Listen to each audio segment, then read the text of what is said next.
guys! So, welcome sa ating kitchen! Ayan. So, guys, nakikita nyo, mayroon akong kaldero dito.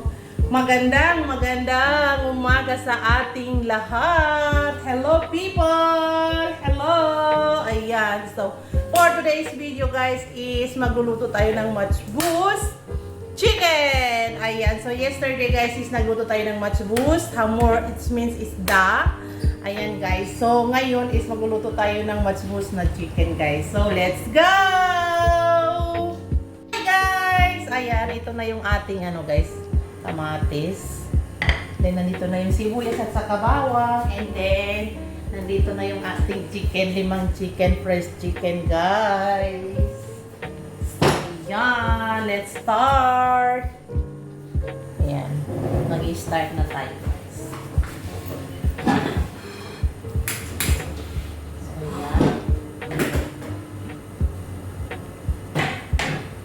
Lalagyan na natin yung ating kamatis at saka bell pepper.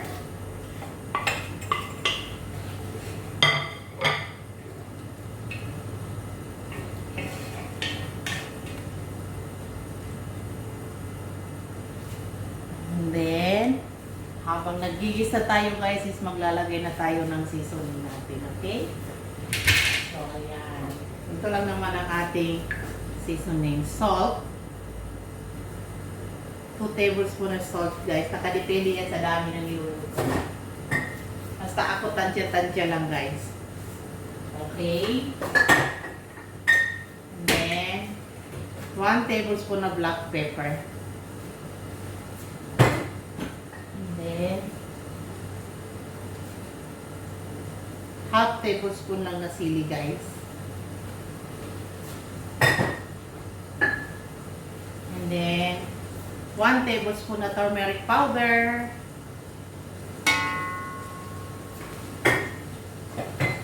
And then, 3 tablespoon na puno. Puno! 3 na curry powder, guys.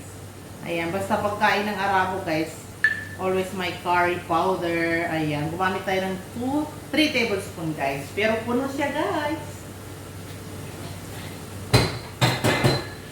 Siyempre, maglalagay tayo ng cumin. Ayan. Ayan. Yan. I-mix natin, guys. And then,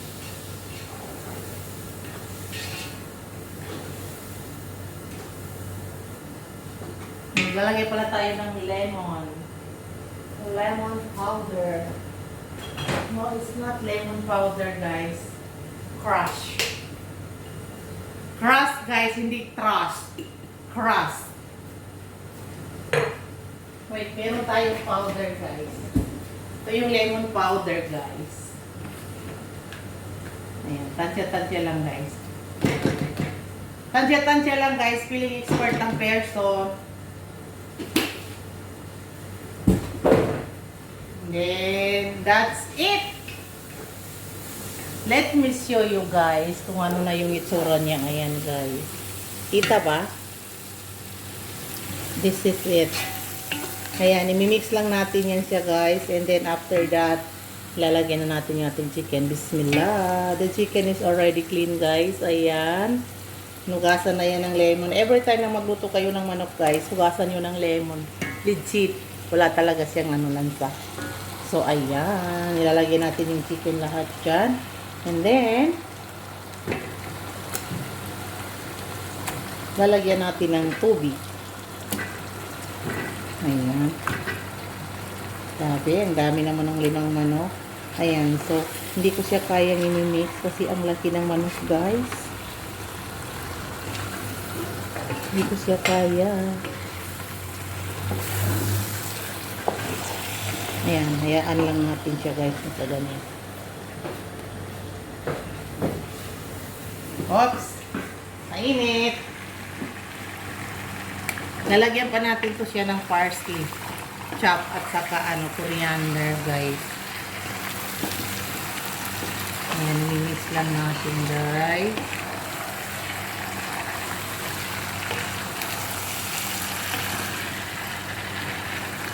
Saka kailangan natin ito iluto ng 1 hour. So, ayan. Mekos-mekos lang natin. After that, lalagyan na natin ng tubig. Ayan. So, na-mix na natin, guys. Ayan, lalagyan natin ng tubig. Ayan. Iwanan muna natin ng 5 minutes and then maglalagay tayo ng tubig. Bye-bye! Hi guys! Ito na yung ating chicken. Tinanggal na natin sa ating kaldero. So, ang kulang na lang is ilalagay natin yung bigas sa ating kaldero para dyan. And then, yung ating chicken is binras ko lang siya ng tomato paste at saka nagkuha ako ng konting sabaw ng matchboost. And then, nimix ko siya. And then, yan, medyo ni-brush ko siya dyan sa taas. Kasi nga, ilalagay natin yung chicken sa oven. So, para hindi siya maputla, guys. So, ayan lang. Nakadepende yan sa inyo kung gusto nyong lagyan ng ganyan or hindi. Or pwede rin saparan. Pero, for me kasi, gusto ko yung medyo ganito yung itsura para, siya, kumbaga, maganda siya sa, sa outcome. So, ayan. See you mamaya sa ating, finished product, okay? Ayan. Thank you. Hi, guys! Ayan, nilalagay na natin yung ating kanin. Ay, bigas pala, guys. Bigas. Bismillah.